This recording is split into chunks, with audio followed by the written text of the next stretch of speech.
Il a quitté son village et ses parents et ses amis pour suivre les oies sauvages au-dessus de son pays. Mille seuls garçons, qu'est-ce que tu vois de là-haut? Mille seuls garçons, dis-moi si le monde est beau pour t'en aller en voyage, toujours plus loin là-bas. Tu as choisi les nuages, emmène-nous avec toi. Niels Holgersson et les oies sauvages arrivèrent au-dessus de la ville de Falun, une ancienne cité minière abandonnée depuis fort longtemps. Mais Akka n'avait pas l'intention de faire halte à Falun. Elle comptait rejoindre un joli petit lac tout proche. Je trouve que c'est pas très beau par ici. Attends que nous arrivions au lac, qui est très beau. Voilà des années que notre troupe y fait halte. Est-ce que c'est encore loin? Je suis fatiguée d'être Nous assis. y arriverons dès que nous aurons dépassé la ville. Oh, nom d'un petit bonhomme, quelle désolation. Tout a l'air abandonné. C'est horrible. L'endroit te paraît horrible, mais je connais quelqu'un qui l'apprécie différemment. Il trouve que cette cité est la plus belle de toute la Suède. Oh, je crois que j'aperçois le corbeau Bataki. Que fait-il là? Ne demeure-t-il pas sur le Kullaberg? Précisément lui qui se sent si à l'aise dans cet endroit désolé. Oh, c'est beau. Te voilà de retour, Bataki. Oui. Il n'y a pas de grand changement depuis ta dernière visite. Voyons, Gélos, tu ne te rends pas compte, l'herbe est plus haute et le vent a recouvert les toits de sable et de poussière. Les mauvaises herbes ne poussent plus depuis des années. Gélos, oh. Et pourquoi faut-il que tu calomnies ainsi cet endroit? Je n'en connais pas de plus mystérieux. C'est seulement dans ce silence d'outre-tombe, moi, que je peux réfléchir. Même le ciel et les montagnes paraissent figés d'angoisse. On dirait que la troupe d'Aka est en retard cette année. Aka a la très sage habitude de venir jusqu'ici pour faire halte sur le petit lac Varpan. Je ne vois pas ce qu'il y a de sage dans cette habitude. Viens voir quelque chose. De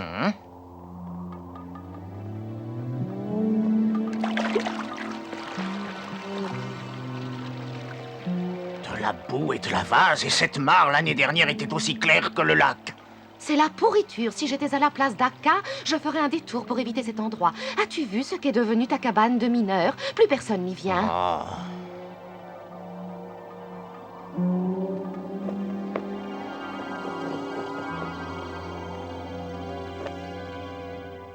J'aimerais bien que quelqu'un me dise pourquoi les humains ont ainsi tout abandonné. C'est trop étroit. Peut-être par ici. Oh, tu ne devrais pas insister, Bataki. Ça fait des années que tu essayes sans succès. Tu ferais mieux de me suivre.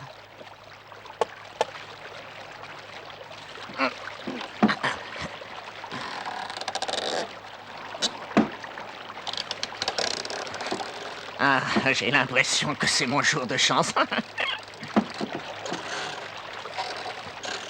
Entrons. Oh. Hein? Oh, oh, oh. Oh, oh. Allons-y.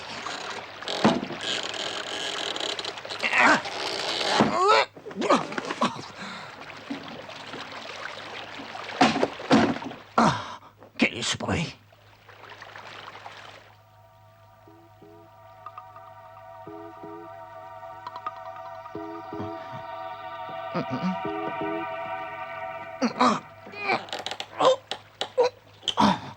Ça ne bouge pas.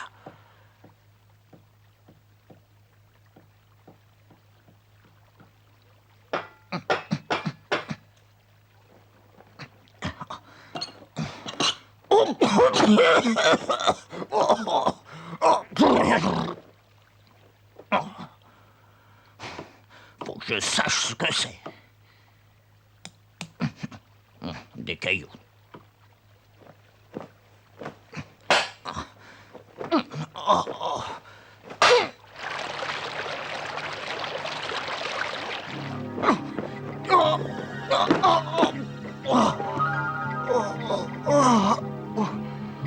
je suis prisonnier, je veux sortir d'ici. Est-ce que quelqu'un m'entend? Au secours! Oh! Oh! Oh! Oh! Oh! Oh! Oh! Oh! Oh!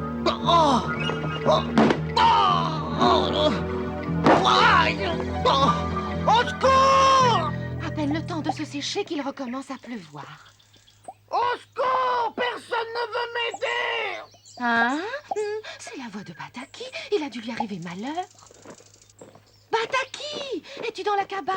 Montre-toi. Je suis prisonnier! Va le dire partout à la ronde! Va chercher du secours! Ah, c'est pourtant vrai, le pauvre Bataki est prisonnier. C'est pas vrai, c'est à peine croyable, il est enfermé dans la cabane. Mais c'est pas croyable, qu'est-ce que vous rendez compte? Et qu'est-ce que vous attendez? Allez chercher du secours! Envolez-vous vite pour aller porter la nouvelle aux corneilles et aux corbeaux de la région! Oh, mais qu'est-ce qui se passe? Comment allons-nous faire pour le sortir de là? Mais il faut prévenir mon ami Aka!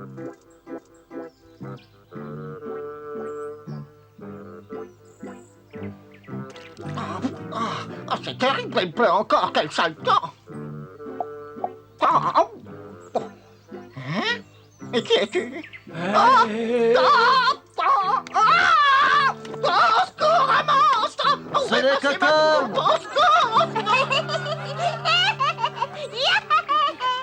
Le pauvre, en voilà un qui ne s'éloignera plus sans permission de l'endroit où campe sa troupe. J'espère qu'il retrouvera vite sa troupe dans les parages, sinon que deviendra-t-il? Il pourrait peut-être se joindre à notre troupe. Ce n'est pas aussi simple que ça. Nils Holgersson, tu es le seul qui puisse intervenir utilement. Moi? Bataki!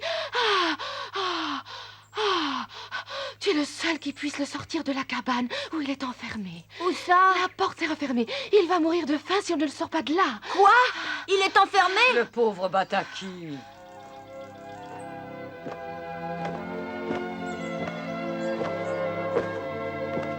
Je connais une ferme tout près d'ici. Tu y trouveras sans doute les outils dont tu as besoin. Bien.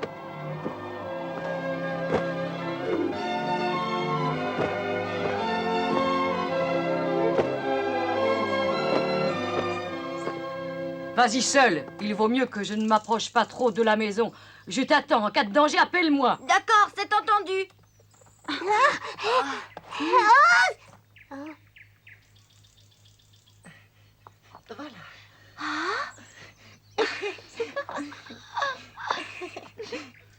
Viens, on va se glisser doucement jusque-là.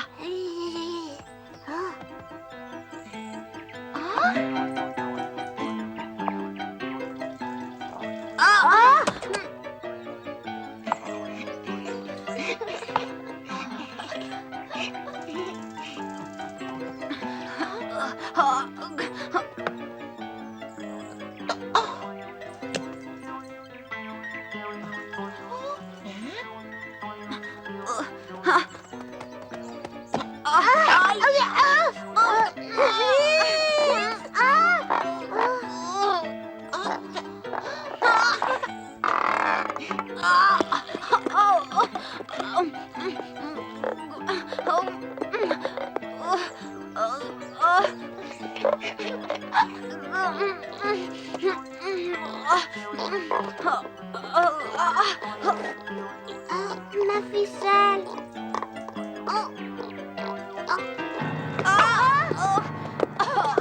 Un clou, ça pourra sûrement nous servir. Viens. Vite, avant qu'il ne comprenne ce qui s'est passé.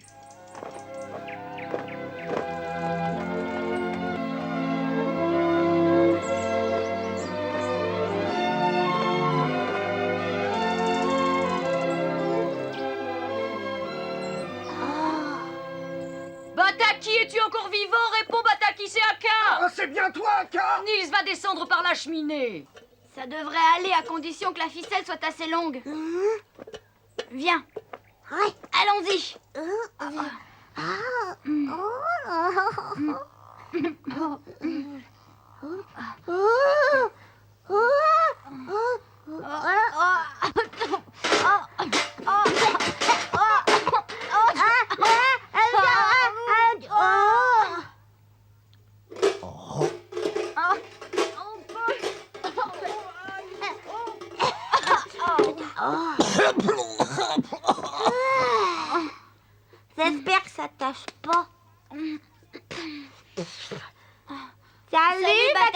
Oh, je suis content de vous voir. Je me trouve dans une situation épouvantable. Mais ne pense pas si bien dire, car je crois pas qu'on puisse le sortir de là. C'est une situation sans issue.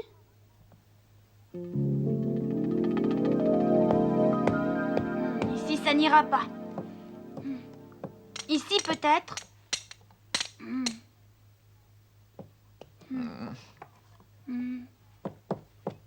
Ah, et ici, ça sonne creux. Je vais essayer à cet endroit-là. Avec un peu de chance, ça devrait aller. Oh, je t'en prie, essaie, fais tout ce que tu peux, même si c'est dur.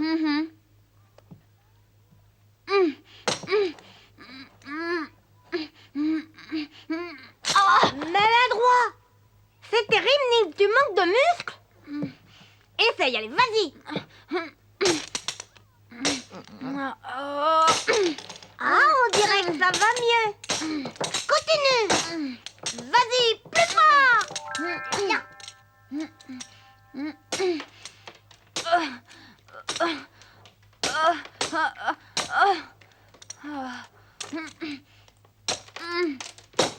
Ah,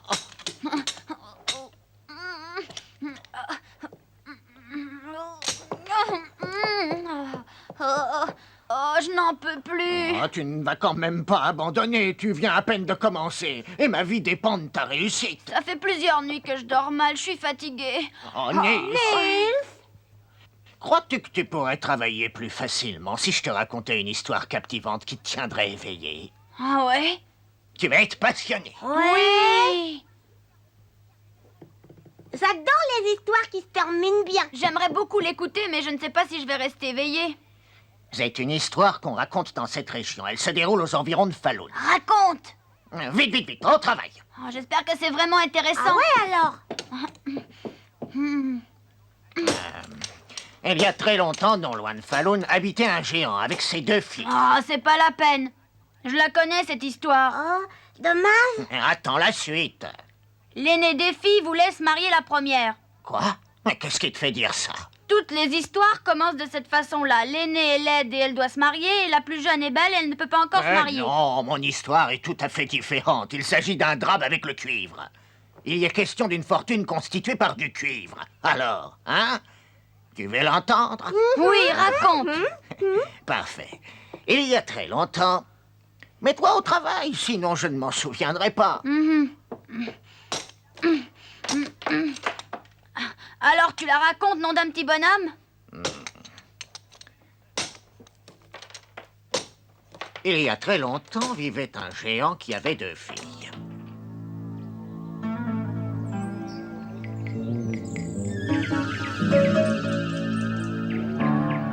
C'était un géant très riche. Sa fortune était enfouie au cœur de la montagne. C'était une mine de cuivre. Un travail de taupe. Hein?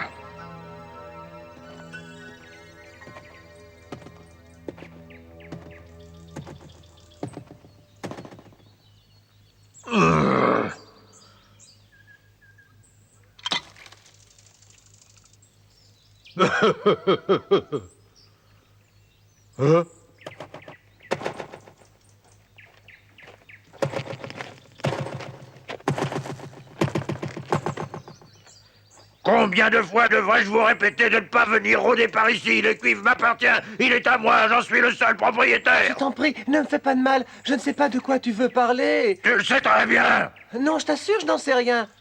Tu mens, tu es comme les autres, tu vas venir me voler mon cuivre.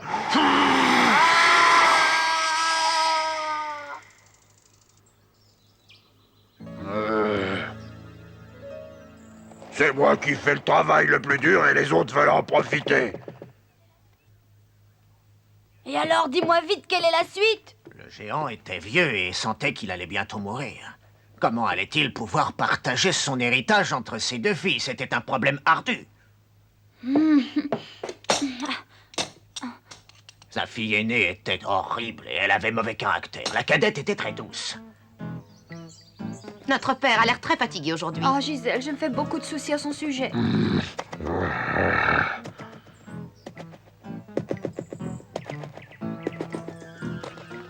Papa, ne travaille pas autant. Pense un peu à ta santé. Moi, je vous en prie, il vaut mieux que nous rentrions. Je dois vous parler sérieusement. Oh! Oh! Papa, papa. Il savait que l'aîné pouvait prendre sa succession, mais il était inquiet sur le sort de la plus jeune. Vous devez me faire la promesse que si quelqu'un venait à découvrir les mines de cuivre, vous le chasseriez en le tuant au besoin. Gisèle, tu t'occuperas de la plus grande et de la plus productive des mines. Je serai digne de toi, papa. Tu peux être certain que Gisèle prendra soin de cette mine. Et toi, elle, que tu t'occuperas du reste. Oh. Quelle est la suite? En tout cas, si les deux filles sont pas mortes, elles vivent encore aujourd'hui. Laisse-moi continuer. Le géant mourut. Pendant très longtemps, les deux sœurs tinrent fidèlement leurs promesses. Personne n'aurait pu découvrir le trésor de la montagne sans un incident fortuit.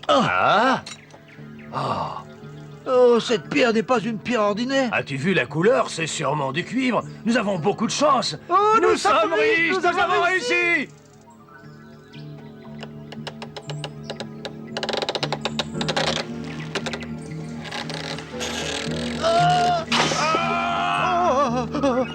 Pourquoi faut-il que je fasse tout toute seule, Elke?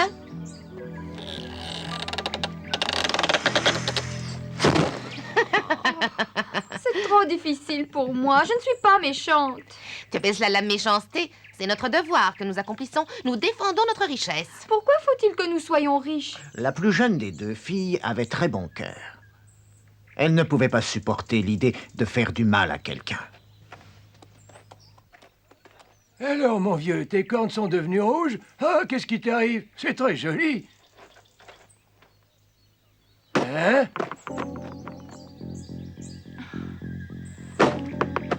Je vous en prie, épargnez-moi. Je n'ai rien fait de mal, pitié. Dès que tu comprendras que cette couleur rouge vient du cuivre de la montagne, tu feras du mal. Tu t'empresseras d'aller le raconter à d'autres. Non, attends. Je ne le raconterai à personne, je te le jure. Et mon bouc ne dira rien, puisqu'il ne peut pas parler. Épargne-moi, laisse-moi la vie sauve. Je suis un vieillard qui s'est contenté de son sort jusqu'à présent. Que ferais-je avec du cuivre?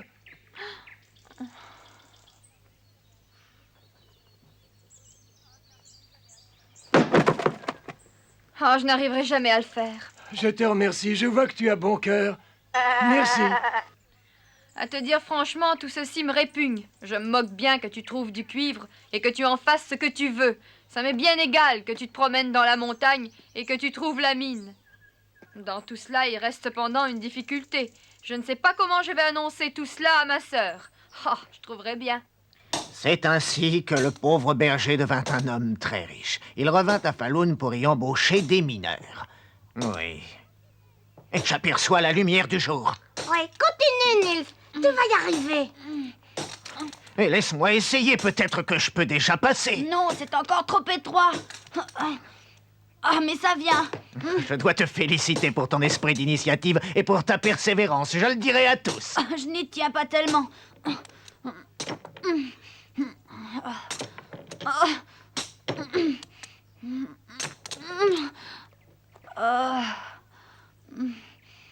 Dis-moi, est-ce qu'il y a d'autres gens qui découvrirent le cuivre? Dès que tu auras fini ton travail, je te dirai le nom de celui qui sait où se trouve cette mine. Ah oui, comment se fait-il que tu le connaisses? Je me suis promené un peu partout. Je pourrais te dire beaucoup de choses quand tu auras fini ton travail. D'accord. Tu vas voir. 1, 2, 1, 2, 1, 2, 1.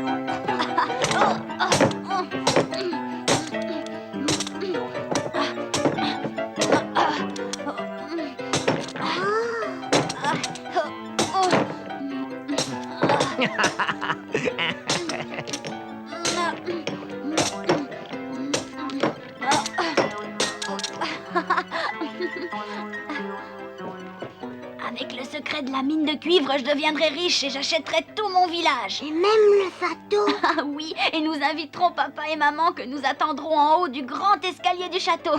Est-ce que je ne peux pas essayer? Le trou n'est pas encore assez large, attends.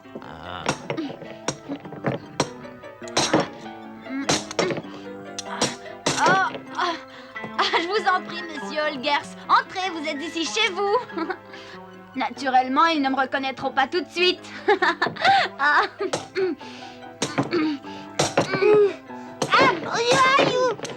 regarde, ça y est, c'est extraordinaire. que ça suffit, Nils. Ah, tu crois? Non. Oh. Et alors, qu'est-ce que tu attends, Bataki? Bataki. Je suis libre. Je suis libre. Libre. Nils, tu es formidable pour un marmouset.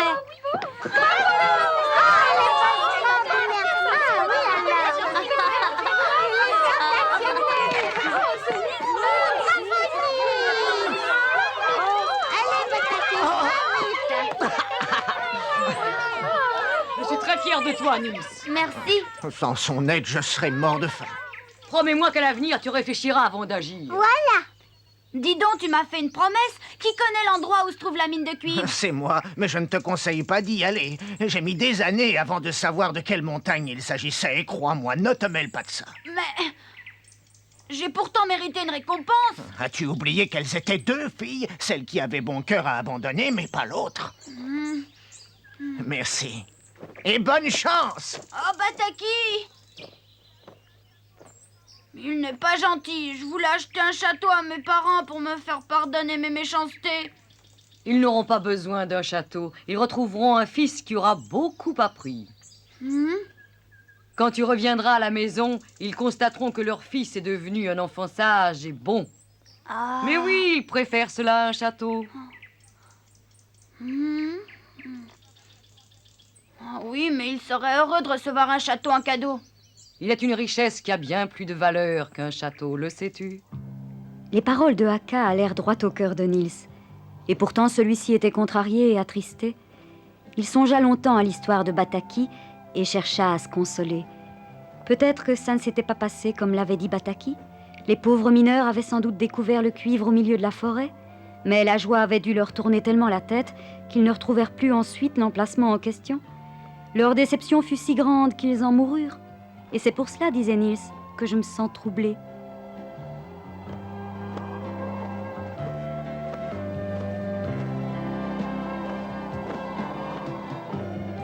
Quand on a le cœur gros, il faut penser à quelque chose de réjouissant. C'est possible, mais il faudra alors que je trouve une raison de me réjouir. Pauvre Nils! Si la Laponie est si belle, c'est peut-être à cela que je devrais penser, hein, Ka? La Laponie est une belle contrée. Très belle.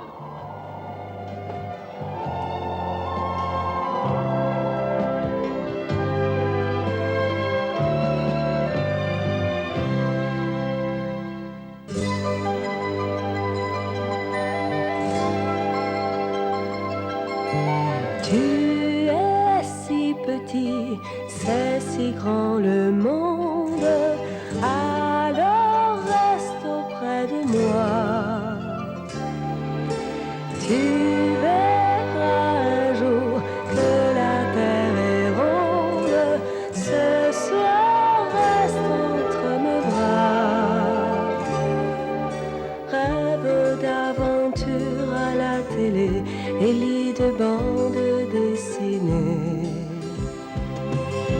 Car le jour où tu voudras partir, je ne pourrai te retenir, je me cacherai pour pleurer. Tu es si petit, c'est si grand le monde, ce soir